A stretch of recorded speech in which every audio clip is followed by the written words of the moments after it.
In this video, I would like to show you how to finish your painting that you started in plein air outside. I will be painting this hibiscus flower that's blooming in my backyard. And to finish this painting, I will be using two techniques. One of them is called negative painting and the other one is called vignette. And later in the video, you will see what I mean.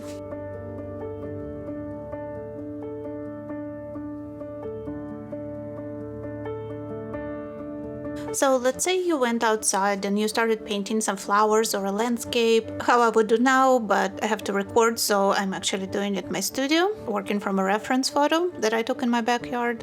So I'm just going to drop real quick the main color of the flower. I'm using New Gamboge.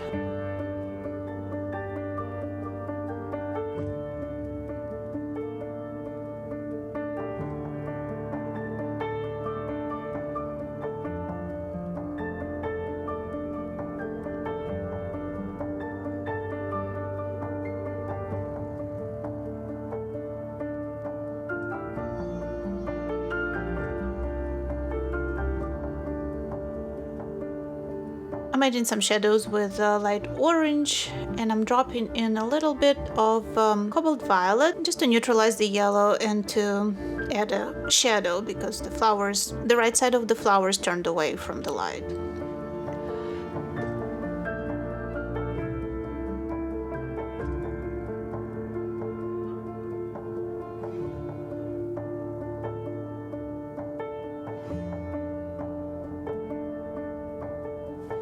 I will continue to intensify the color with a bit of Scarlet Lake.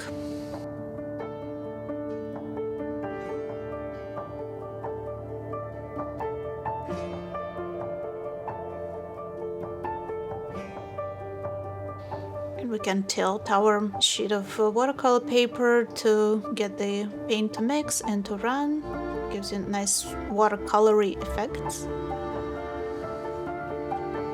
Another thing I would probably do if I was painting outside, I can start on the buds and on the leaves, being careful not to run green too much into my yellow flower. If it runs a little bit, it's no big deal. We can pick it up with a paper towel, and I'll just get a head start on my composition and paint around the flower. I'm not painting the flower on top of the background because it would be impossible in watercolor without using white. So the lighter object is painted first and then we work around it, and that's called negative painting.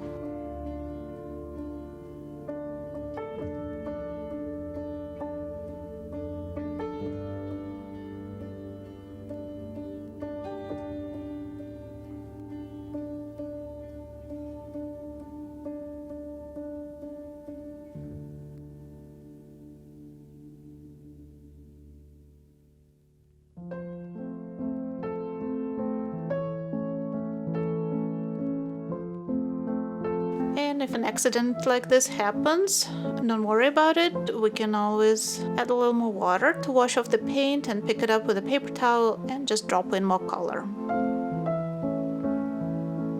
I'm working fairly light with Cascade Green. If you apply it too thick all at once, it becomes kind of dull.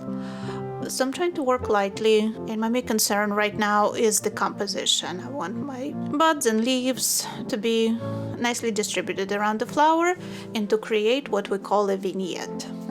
So I'm not filling up the whole page, I'm creating a design around the flower. And then the edges of that design will trail off. And as I keep working, you will see that vignette will become more and more obvious.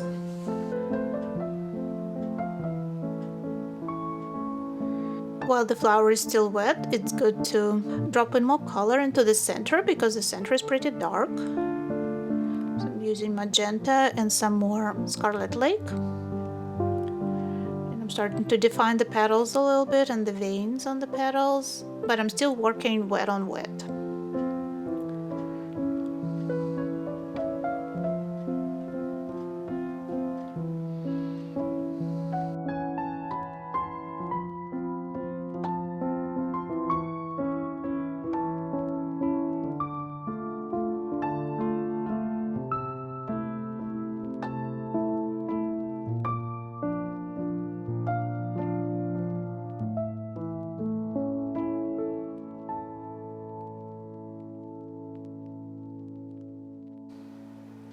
And let's say this is how far we got. We can't put in any details because the painting is wet, so everything will just disappear. So we need to wait for it to dry. So meanwhile we would return to the studio, or we will sometimes when I'm outside I start working on another painting while this one dries. And so now I want to show you what happens after the first layer is dry. I hear a lot of people ask, how do I finish? So this is how to quickly and effectively finish your painting without losing freshness of a plein air sketch.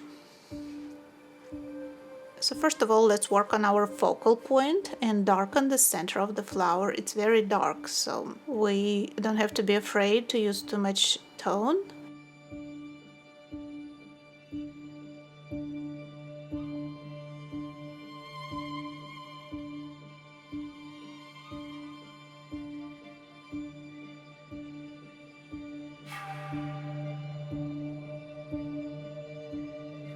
And you will see immediately that flower becomes more three-dimensional, acquires depth, and looks more realistic. And I'm kind of dragging out some of that magenta that I dropped in the center with a Scarlet Lake.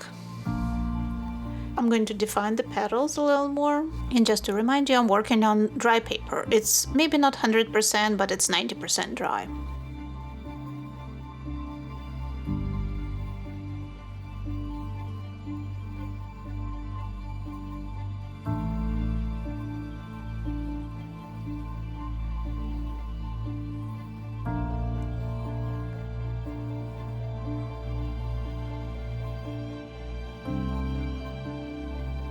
And this is the very center of the flower. I'm going to drop some Scarlet Lake here.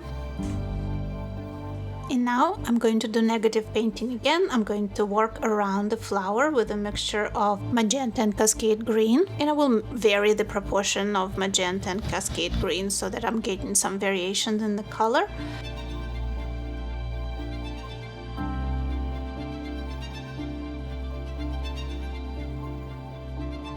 And what I do, I spray the brush strokes that I put down from my water bottle. I spray away from the flower to make the paint run down the page.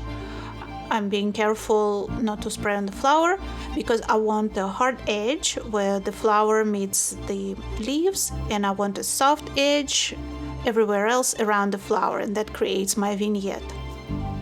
And I'm not going to vignette it on top. I'm showing hard edges on the leaves and the buds so that I will have contrast between soft edges on the bottom and harder edges on top, because it's all about variety and not having the same thing everywhere.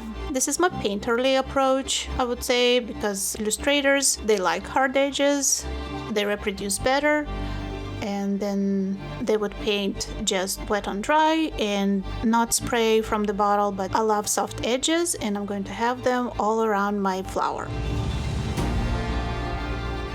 And you can tell that at this point I'm using the reference photo more as an inspiration.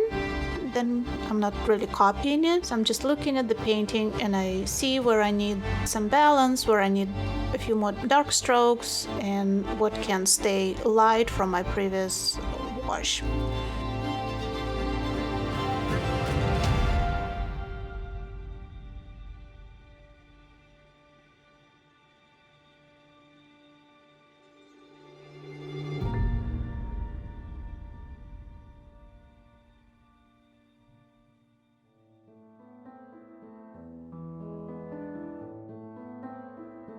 And I'm also going to run my wash down on the right side of the flower, and I'm going to soften, and I'm careful to leave some white paper because to create a vignette we need some white paper on the edges to give it shape.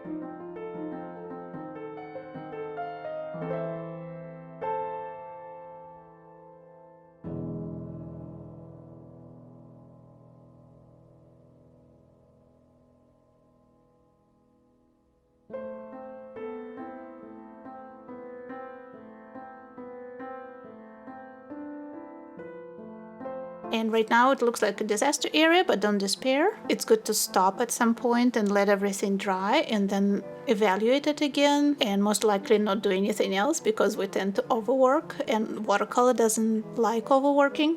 So I'm just going to drop a few more brush strokes in the center of the flower and soften bottom even more, picking up the excess paint and water with my paper towel. And you will see that I taped the edges, and that will help in creation of my vignette as well.